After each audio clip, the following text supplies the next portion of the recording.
Hi friends. So the lockdown has got extended once again. We are again stuck inside home. So I just thought that let me share some of my past. The time when I was young, I had started my journey, my professional career. And why I want to share this with you is that it is something which is not available in any form, the information that I am talking about. It is neither there in the print media or in the movies. Maybe you might have seen some glimpses, but otherwise in any kind of media it is not available to the people. There is a mystery, a mist surrounding this particular industry. Well, yes, I'm going to talk today about my professional life with the tea industry.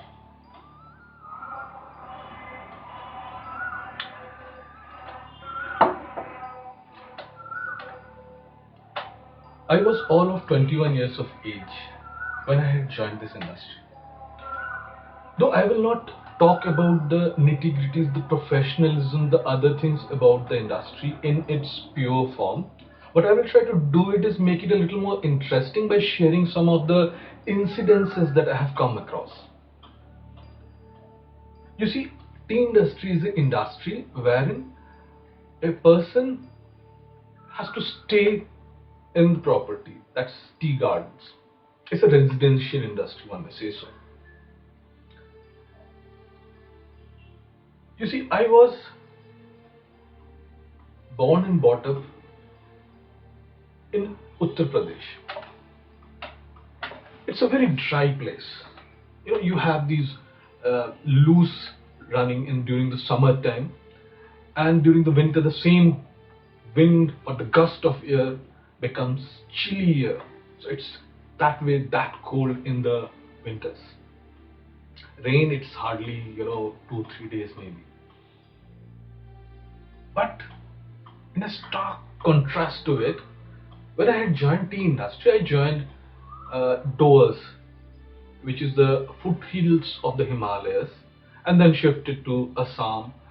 For a short time I was in Darjeeling also.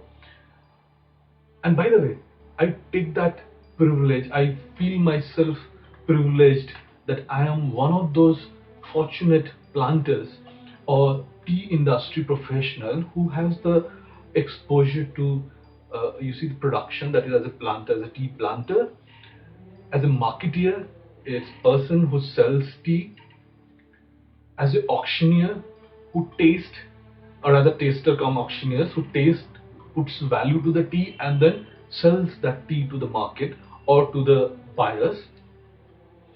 So I have the exposure to most of all the functionalities of a tea industry.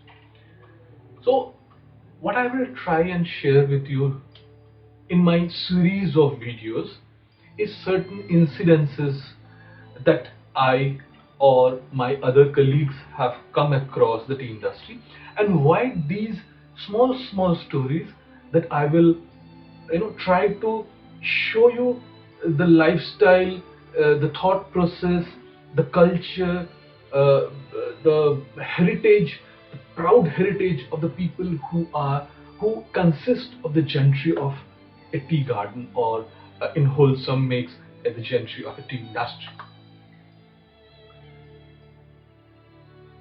So to say, let me tell you the first story, which is kind of the first incidences, one of the incidences which has happened to me while I was in my training period. That was the first year of my tea industry experience. It was in the month of April. The monsoon was just setting in. That I was, I joined tea industry as a assistant manager and joined Andrews and Company Limited, one of the only companies which is a central government owned, I still remember that day when me, along with my 8 friends, we all uh, traveled from Calcutta to Doas, the foothills of the Himalayas, where Andrew had 4 gardens, Karbala, Chunabuti, New Doas, and Banarhat. So my first garden was Karbala, and then I was shifted to Chunabuti. The Chunabuti is a small property. Small means kind of 400 hectares. Let me, for your information sake, I will tell you, like 2.47 acres make a hectare. So you can well imagine how many acres it was. So it was a huge, of course, in terms of tea, it was like a smaller or a medium-sized tea garden. And it was like my second garden. It was like it was already, we were already in monsoon, that we had kind of uh, I had shifted to that place. And in winters it is generally the maintenance time in the tea gardens, as because of the law of nature that the tea bushes do not produce any tea leaf. So that is the time we do maintenance work in the tea gardens. The plantation also, the maintenance work takes place, as well as in the factories also, when all the machineries are being overhauled. So I still remember, like, I, along with my partner, we were like 2 people staying in a single bungalow. By the way, the tea planters stay in bungalows, the big bungalows, some around 4 to 5,000 square feet of, a apartment, or rather a individual house kind of a thing, with huge lawns and mali badis and all that. So me and my partner, Kaushik Fukan, the late Kaushik Fukan, unfortunately, my good friend, he is no more now. So we were both sharing a bungalow, and this was a huge bungalow. Huge means in the scale somewhere around 8,000 square feet, 8 to 10,000 square feet was the bungalow. So it was divided into 4 sectors, or rather 4 parts. No, 3 parts rather. In one part there was a welfare officer and his wife was staying.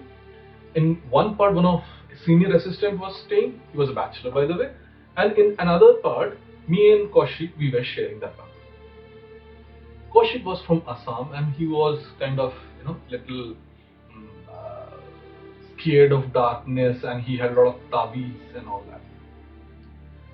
So one day, the welfare officer and his wife, they were transferred to another garden. So we had that portion of the bungalow coming back at. So I suggested Kaushik that one of us should shift there, so that like we all both have like individual portions of ours. So Kaushik, being very scared of darkness and all that thing, so he refused to move. He said, "No, I'm going to stay here itself. I'm not going to move anywhere." So I said, "Fine, let me move to that side."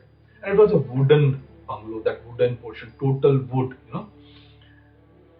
And well, that bungalow was little notorious, as because we were told that that in that bungalow a British family used to stay, and the young daughter of that British planter had expired while staying in that bungalow, and her tomb was at the back side of the bungalow itself, and she was supposed to haunt that bungalow. Though frankly I have never seen anything like this, but we do have witnessed certain times, certain things which does not fall into any normal explanation. So when I shifted there, it was like initially 1 or 2 days it was fine, everything was fine, though there were sounds, various kinds of sounds used to come. I was in the first floor, and as I told you, that entire thing was wooden, so various kind of sound used to come at night, and I used to have a feeling when I was asleep or half asleep that the bed is rotating, and the things are moving and all that. But the moment I used to open my eyes, everything was in place. So it was possibly something psychological or physical or whatever, but I didn't pay much heed to it. You see, being UP ka bhaiya, I was headstrong at that time. I'm still that. So at times, morning, like once we used to come for breakfast. By the way, we used to come for breakfast, lunch, and dinner, to the bungalow, and was like kind of used to have it there itself. So when he used to come for breakfast, the room maid, she used to come and clean the room and all that. So she used to say that there used to be vermilions put on my bed. There was vermilion used to be there.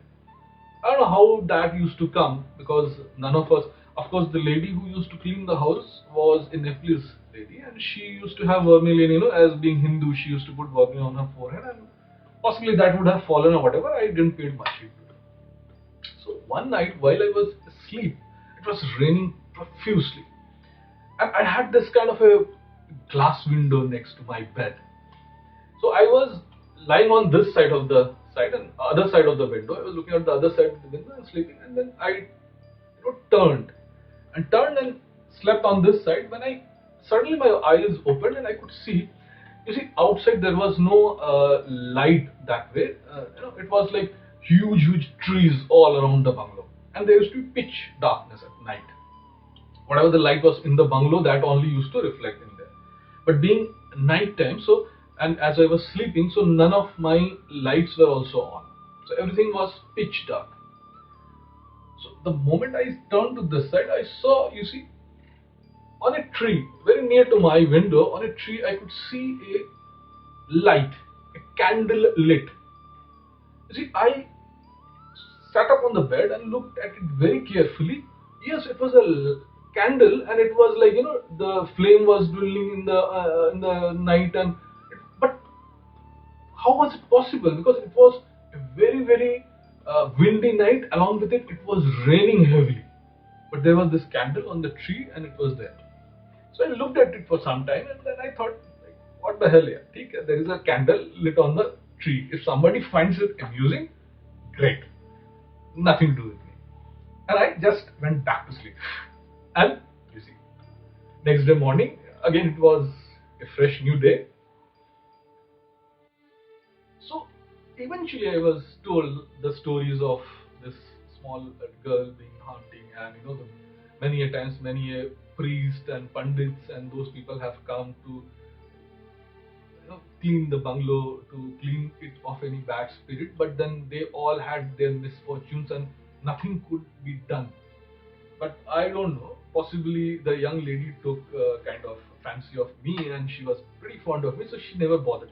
Though there were other stories to it also, but then maybe, I don't want to make this video a little too long. So in the next video, I will share more of my such kind of stories. There are various interesting stories, mind you. So if you find it interesting, if you find my video interesting and wants to know more about the tea industry gentry, and such lovely stories, do like and subscribe, and definitely please do comment. I would love to hear your comments and know what all I can bring in, what all changes I can bring in to make it more interesting. Thank you.